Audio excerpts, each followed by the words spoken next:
Everybody, my self विराज अग्रवाल। मेरे YouTube channel में आप सभी विद्यार्थियों का स्वागत करता हूं। आज मैं आपके सामने पास्ट कंटिन्यूअस टेंस लेकर हाजिर हुआ हूं। आशा करता हूं कि आप मेरा वीडियो शुरू से अंत तक ध्यान से देखेंगे और वीडियो के पसंद आने पर आप इसे लाइक करेंगे और जिन्होंने अभी तक सब्सक्राइब नहीं किया है वो इसे सब्सक्राइब भी करें।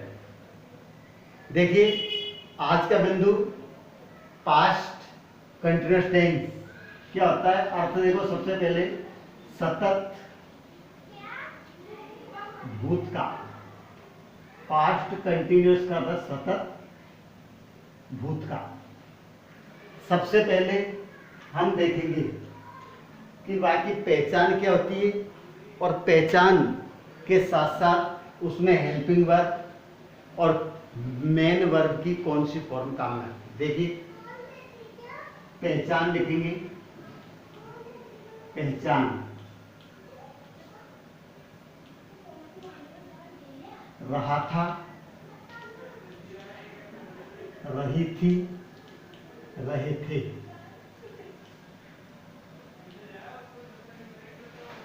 हेल्पिंग वर्ब वाज, वर।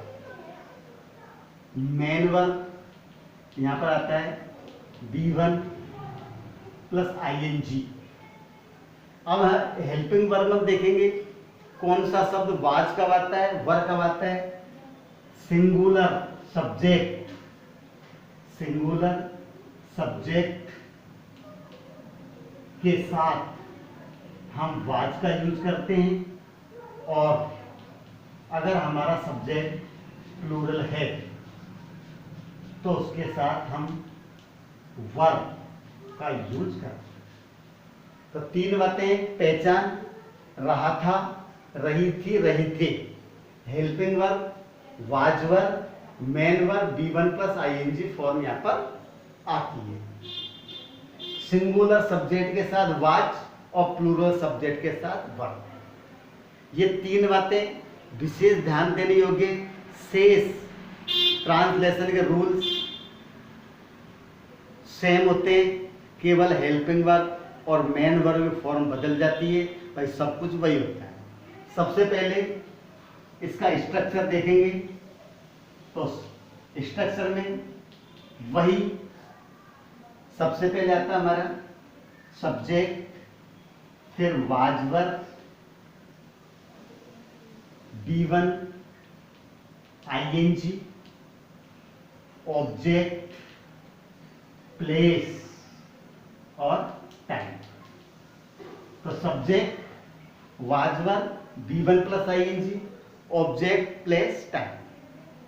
अगर हमारा सेंटेंस नेगेटिव होता है तो नेगेटिव सेंटेंस में हम जानते हैं कि हेल्पिंग वर्ब के बाद हम नॉट का यूज करते हैं। तो देखो, इस तरह से सबसे पहले यहां पर दे रखा हमने सब्जेक्ट, फिर इसके बाद वाज वर्ब प्लस नॉट आता है। इसके बाद हम शेष वही रहता है B1 ING, ऑब्जेक्ट, फिर प्लेस और एंड में हम टाइम। तो हमने देखा कि अफर्मेटिव और नेगेटिव सेंटेंस के स्ट्रक्चर में कहीं कोई डिफरेंस नहीं है, केवल हमने यहां पर वाज वर्ब के साथ नोट का यूज किया। तीसरा, नंबर 3 पर आता है question word. Was verb, subject B1 ING, object, place और टाइम। चौथा स्ट्रक्चर हमारा आता है question word, was verb, subject, not, B1 ING, object, place और टाइम। यहां तक हमने सेंटेंस का स्ट्रक्चर आपका कंप्लीट किया है। अब यहां तक किसी भैया को अगर कोई बात समझ में नहीं आई तो बता दे। ये जो हमारा स्ट्रक्चर बना है वो इसी से बना है कि हेल्पिंग वर्ब क्या है और मेन वर्ब की फॉर्म यहां पर कौन सी आ रही है। तो इसमें जो ट्रांसलेशन करते हैं तो कुछ रूल्स होते हैं जिनका हमको ध्यान रखना होता है। उन्हें हम कहते हैं rules of translation. It means अनुवाद के नियम। ये हम किस प्रकार से हिंदी वाक्य को अंग्रेजी में ट्रांसलेट करेंगे, उसे कौन से रूल्स चाहिए वो मैं आपके सामने बताने जा रहा हूं। वैसे आपको ध्यान होगा कि रूल्स कहीं कुछ नहीं होता, जो कुछ होता है वो हमने सारा आपके सामने लिख दिया और स्ट्रक्चर के रूप में आपको समझा दिया। अब इस जो बात मैंने आपको बताई, जो समझाया, उसी को हम शब्दों के रूप में शब्दों में क्रमबद्ध करके जमा देंगे, वो हमारा रूल्स हो जाएगा। भाई रूल्स कहीं नहीं है। तो देखिए सबसे पहला रूल्स जो मैं बताने जा रहा हूं कि हेल्पिंग वर्ब, देखो सभी प्रकार के वाक्यों में इस टेंस के अंतर्गत क्या होता है, जो पास्ट इंडेफिनिट टेंस होता है उसमें तो हम अफर्मेटिव सेंटेंस में हेल्पिंग वर्ब का यूज नहीं करते, जबकि कंटिन्यूअस में, परफेक्ट में और परफेक्ट कंटिन्यूअस में हम हेल्पिंग वर्ब का यूज हम करते हैं, चाहे वाक्य का प्रकार हमारा कोई सा भी है। तो देखिए आपने इसको लिख लिया होगा। अगर यहां पर लिखा हुआ नहीं हो, लिखा नहीं है, तो आप इसका स्क्रीनशॉट ले ले और बाद में इसको नोट कर लें। अब मैं आपको आगे बताने जा रहा हूं। देखिए किस प्रकार से हम रूल्स लिखते हैं। जो हमने इसमें लिखा है भाई हमारा रूल्स होता है, तो हम हेडिंग डालेंगे रूल्स ऑफ ट्रांसलेशन। तो रूल्स ऑफ ट्रांसलेशन। अब रूल्स ऑफ ट्रांसलेशन के लिए आप अपने नोटबुक आपने खोली रखी है, जैसे मैं बोल रहा हूं आप उसको नोट कर लें। पहला, सभी प्रकार के वाक्यों में हेल्पिंग वर्ब के रूप में हम वाज अथवा वर का यूज करते हैं। दोबारा सुनेंगे, सभी प्रकार के वाक्यों में हेल्पिंग वर्ब के रूप में वाज अथवा वर का यूज करते हैं। किसका यूज करते हैं? वाज अथवा वर का यूज करते हैं। नंबर 2, मुख्य क्रिया की फर्स्ट फॉर्म में आईएनजी जोड़ते हैं। तो दूसरा रूल्स हमारा है B1 प्लस आईएनजी फॉर्म, जो अपन पहले बता सके कि क्रिया की फर्स्ट फॉर्म में हम क्या जोड़ेंगे? आईएनजी।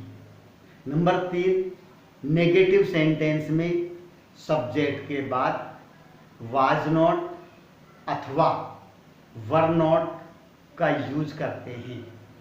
जो सहायक क्रिया होती है वाज वर, उसके साथ हम नॉट का यूज करते हैं। अगला, इंटेरोगेटिव सेंटेंस में वाज वर को सब्जेक्ट से पहले रखते हैं और इंटेरोगेटिव नेगेटिव सेंटेंस में हम वाज वर को सब्जेक्ट से पहले और सब्जेक्ट के बाद नॉट रखते हैं। ऐसे रखते हैं वाज वर, सब्जेक्ट और नॉट। ये किसमें है? इंटेरोगेटिव नेगेटिव में। इंटेरोगेटिव में केवल वाज वर पहले आता है, नॉट नहीं आता है। अब यदि हमें, अगला रूल्स, यदि हमें क्वेश्चन वर्ड से प्रश्न बनाना हो तो उस क्वेश्चन वर्ड को हम वाज वर के पहले यूज करते हैं। इसलिए इस दृष्टि से क्वेश्चन वर्ड जो होता है वो हमारा वाज वर के पहले आता है। Question word plus was were plus subject plus not. इसके बाद B1 plus ING, object, place, time, ये सारे सभी प्रकार के अगर समान रूप से आते हैं। तो ये मैंने कुछ ट्रांसलेशन के रूल्स थे जो मैंने आपको पढ़कर सुनाए, बोलकर सुनाए, आपने लिख लिए होंगे, और स्ट्रक्चर के रूप में मैंने आपको नियमों को समझाया। तो अब हम आते हैं एग्जाम्पल्स पर। देखिए पहला रूल्स क्या था, सभी प्रकार के वाक्यों में सहायक क्रिया के रूप में वाज अथवा वर का यूज करते हैं। नंबर 2, मेन वर्ब की फर्स्ट फॉर्म में आईएनजी जोड़ते हैं। नंबर 3, नेगेटिव सेंटेंस में सब्जेक्ट के बाद वाज नॉट या वर नॉट का यूज करते हैं। इंटरोगेटिव सेंटेंस में वाज वर को सब्जेक्ट से पहले रखते हैं, और इंटरोगेटिव नेगेटिव सेंटेंस में सब्जेक्ट से पहले वाज वर और सब्जेक्ट के बाद नॉट। यदि हमें क्वेश्चन वर्ड से प्रश्न बनाना है तो उस क्वेश्चन वर्ड को हम वाज वर से पहले रखते हैं, उस क्वेश्चन वर्ड को वाज वर से पहले रखते हैं। अब ट्रांसलेशन कैसे करते हैं, देखिए मैं वाक्य लिख रहा हूं, वह खाना पका रही थी। हमारा वाक्य है वह खाना पका रही थी। तो इसमें सब्जेक्ट हमारा क्या हो गया, शी सिंगुलर है, इसमें हम वाज का यूज करेंगे। पकाना है कुक, कुक में हम आईएनजी जोड़ देंगे, कुकिंग। क्या पका रहे थे, food, she was cooking food. इस प्रकार से हमारा ट्रांसलेशन हो गया। दूसरा वाक्य, हम फुटबॉल खेल रहे थे। हम फुटबॉल खेल रहे थे। तो देखिए हम फुटबॉल खेल रहे थे, सब्जेक्ट हमारा क्या हो जाएगा यहाँ पर, वी। सहायक क्रिया वर आएगा क्यों, सब्जेक्ट प्लूरल है। खेलना की प्ले, प्ले में आईएनजी जोड़ेंगे, प्लेइंग। ऑब्जेक्ट हमारा क्या है, फुटबॉल, तो यहाँ पर फुटबॉल। इस प्रकार से हम वाक्य बनाते हैं। नेगेटिव सेंटेंस में वाज वर्ड को अपन लगा ही रखा है, केवल क्या लगाते हैं, नॉट। तो देखिए इस तरह से तीसरा वाक्य आपको लिखता हूं, तुम प्रातःकाल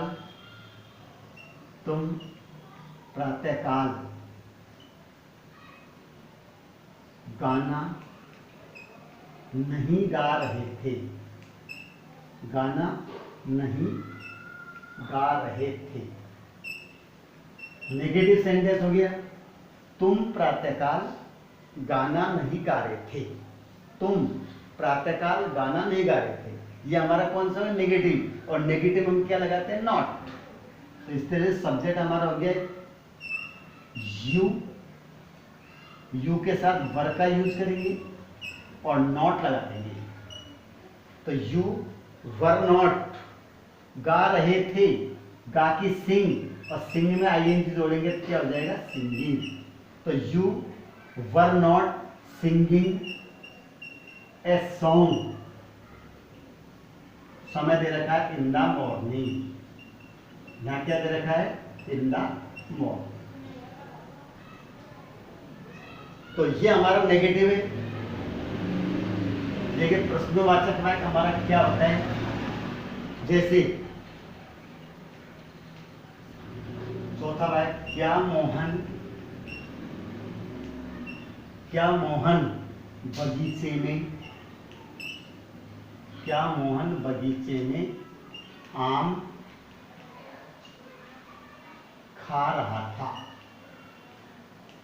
क्या मोहन बगीचे में आम खा रहा था। तो यहां पर हम देखेंगे कि क्या हम इसमें क्वेश्चन वर्ड का यूज करना है या नहीं करना।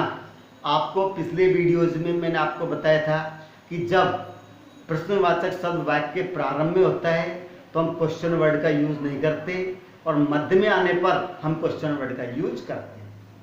तो यहाँ पर क्या दे रखा है, इसलिए हम केवल सब्जेक्ट से पहले रखेंगे वाज, सब्जेक्ट हमारा मोहन, फिर मेन वर्ब खा रहा था, इसकी हो जाएगी ईट, और ईट में हमने आईएनजी जोड़ दिया, ईटिंग ए मैंगो, क्या खा रहा था, आम, बगीचे में, इन द गार्डन, तो is was Mohan eating a mango in the garden. आगे देखिए इंट्रोगेटिव नेगेटिव में क्या होता है, क्या वह गांव में नहीं, क्या वह गांव में नहीं रह रही थी।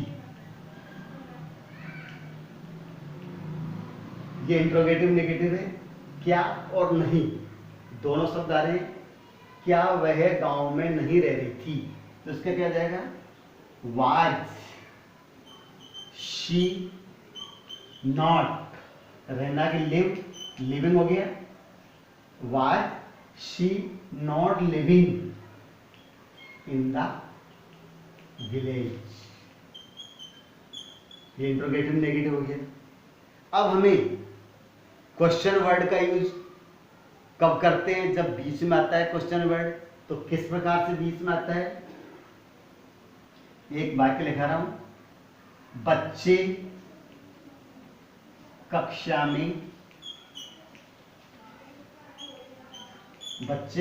में क्यों झगड़ रहे थे, बच्चे कक्षा में क्यों झगड़ रहे थे।